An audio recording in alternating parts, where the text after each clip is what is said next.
In this video, I want to share 5 wisdoms behind the prohibition of riba.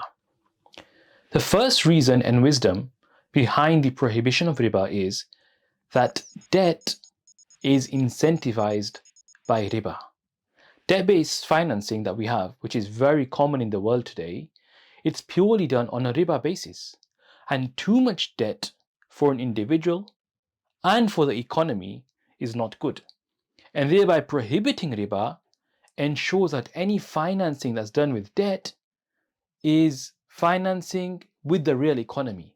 You're buying the asset, you're selling it with a markup. You're buying the asset, you're leasing it. And that's how financing is controlled.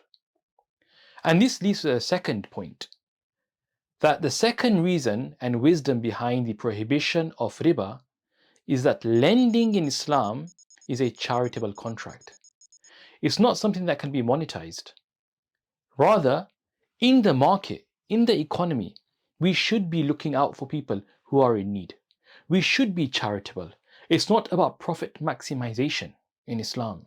It's about profit optimization. We want the society, the economy, to be better for everyone, not just for ourselves. And hence, lending is a charitable contract, a means for a person to get more reward. It's rewarding for a Muslim to lend. The third reason and third wisdom behind the prohibition of riba is that when a person he lends money to the borrower, there's an unfair dynamic in that the risk of the money is borne by the borrower. If anything happens to that money, the borrower still owes the full amount to the lender, yet the lender benefits and profits. That dynamic is not permitted. That's an unfair and uneven dynamic, and therefore riba is prohibited. The fourth wisdom behind the prohibition of riba is that riba leads to inefficient capital allocation. What does that mean? A lender is only concerned with a party that can pay them back, that they're credit worthy. The lender is not concerned with what the borrower will be doing. What's the social impact like? How will this benefit the economy and community? How will this project be of benefit? Rather, the lender is primarily focused on, is this borrower credit worthy? Can they pay me back? And that means they are oblivious to some extent of what will happen with their money and more concerned with being paid back, and that can lead to inefficiency in the allocation of capital. The fifth and final wisdom behind the prohibition of riba is the social harmony that is impacted because of riba. There's inequality.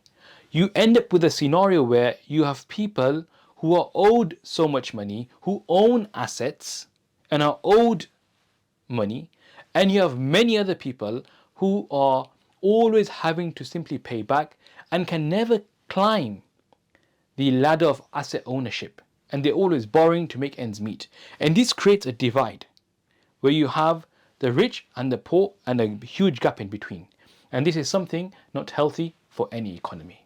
So to wrap up, the 5 wisdoms behind the prohibition of riba. The first one is riba incentivizes debt financing.